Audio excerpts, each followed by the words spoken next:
Welcome sa ating YouTube channel, Main Chart Updates. For today's video, pag-usapan po natin mga kaaldab. Ito nga pong balitang ito na mainit-init pa, mainit na pinag-uusapan sa mundo ng social media. Ang hiwalayang Maine Mendoza at Arjo Ataide. Dito nga po sa pinost ng isang Armin account ay para bang tinatanggi nila, pinapabulaanan po nila at para bang hindi po nila matanggap ang nangyari. Para bang mas pinipili po nila na paniwalaan na sina Arjo at Maine ay hindi po hiwalay. Chismis lang daw or fake news lang daw ang mga lumalabas na mga bali-balita. Parang ganon ang kanilang sinasabi. Dito nyo makikita or nabasa nyo naman ang nasabing post dito nga po sa ating screen na aking nga pong ipinapakita ngayon, mga kaaldab. Hindi po nila matanggap ang katotohanan na ito nga pong balitang ito ay pwedeng mangyari dahil kung inyo pong maalala or matatandaan ang birthday celebration ni Maine, hindi nyo ba napansin mga kaaldab na para bang mayroong kakaiba doon sa post ni Maine tsaka ni Arjo Ataide sa Instagram? Hindi po sila magkatugma, hindi po sila magkapareho. Tapos itong pinapakita kong post ng isang Armin, sinasabi daw niya na inedit daw itong article na ito, itong post na ito, na kitang-kita naman daw na inedit daw ng mga aldab fans para ipakayat daw na hiwalay na raw yung dalawa. Di po ba? Sinasabi raw nila. Nasa inyo na yan kung yan ang paniniwala ninyo.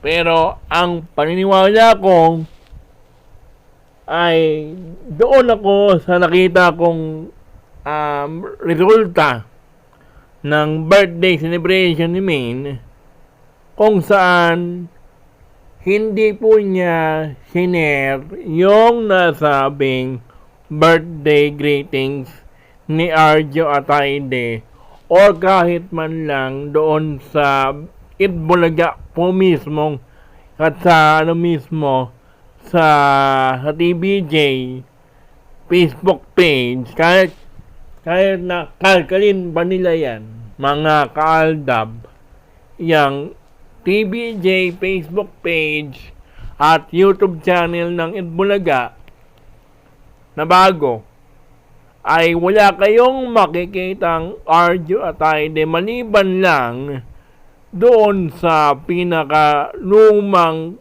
episode ng birthday ni Maine 2 years ago. Di po ba? Or mga 3 years ago. Na kung saan ay andon nga po itong si Arjo para kay Maine. Yun lang po yung nandoon sa records ng Itbulaga. No, mga kaalda. Pero ngayong taong ito, wala po silang kopya ng birthday celebration.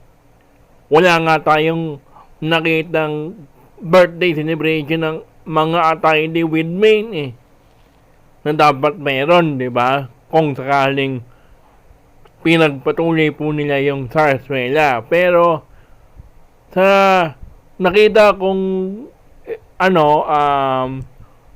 pangyayari ngayong buwan na ito, wala, di ba? At pag-usapan naman natin itong blind item, mga kaaldab. Ayon doon kasi sa napanood kong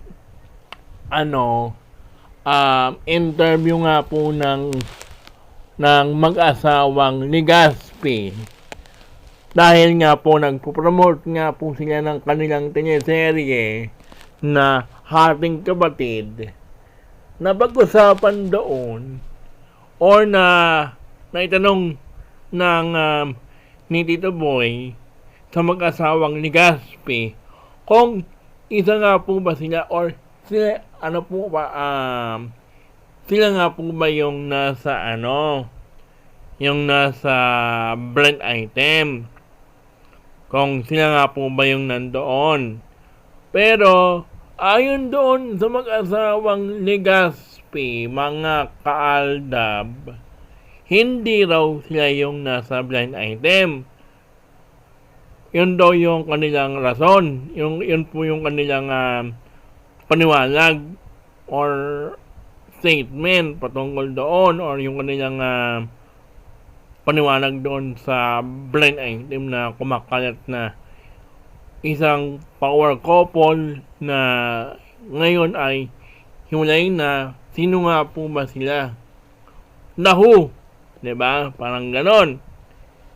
Pero pinapabulaanan po ng Legaspi couple na sila po yung nasa blind item. Tapos, alam niyo po ba na last month pa po ito lumabas? Mga January pa or February pa yung blind item na yun. Hindi lang po masyadong pinag-usapan agad, pero dahil nga po sa nangyari, eto nga po tayo ngayon, pinag-usapan po natin yung blind item na yun, at bigla itong kumalat yung itong balitang ito na ito nga pong si Maine tsaka itong si Arjo. Wala tayong magagawa eh. Hindi po natin kontrolado yung pangyayaring ito. Tayo pang mga aldabans ang sinisisi ng iba. Hindi po nila maintindihan, magets, or hindi po nila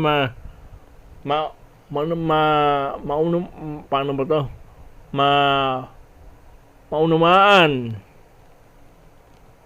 yung pangyayaring ito. Hindi po nila maintindihan yung senaryo. Tapos ito pang pinost ni Bayani at Bayani. Pasensya na po talaga kung may mga bagel po tayo. Pero anyways, doon pa lang kitang-kita mo naman doon sa nilabas na video na yung bakit nga ba hinahanap ng mga netizens itong si Maine doon sa birthday celebration. Tapos hinahanap daw nila, tapos ayaw nilang maniwala. Tapos sabi, eto na lang ang paniwalag ni Bayani.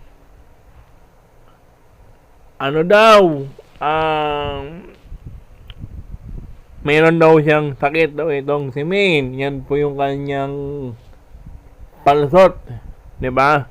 Kahit nasabihin naman nating imposible or hindi totoo, fake news, nag-agree itong si Maine doon sa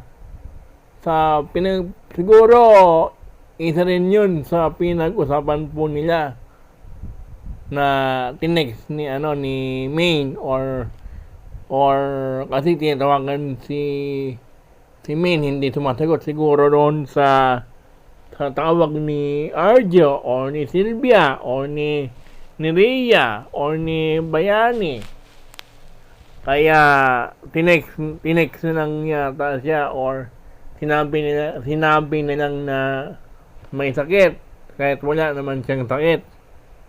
Para po sa akin, yung ginawa ni Bayani para po kay Maine, saludo ako sa iyo, kuya, kasi kahit hindi ka nagsabi ng totoo at pinagtakpan mo si Maine sa panahon na yan, good job ka.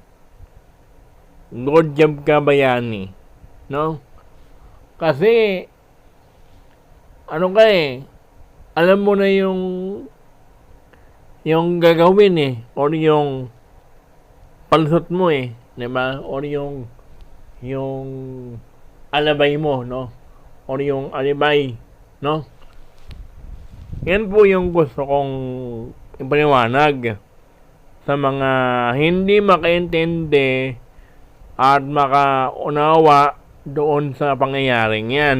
Kaya nga po siya wala dyan dahil ayaw niya na pong ma-issue, madikit ang pangalan ni Maine sa pamilya at hindi. Dahil nga simula noong na-issue sa flood control project, tandaan po natin, sumakit po yung ulo, nagkaroon po ng mild na sabihin lang natin na nagkaroon ng mild na depression itong si Maine, kahit na hindi masyadong halata, pero kitang-kita naman doon sa nakaraang episode ng Itbulaga na medyo apektado itong si Maine sa nangyayaring issue ng flood control project.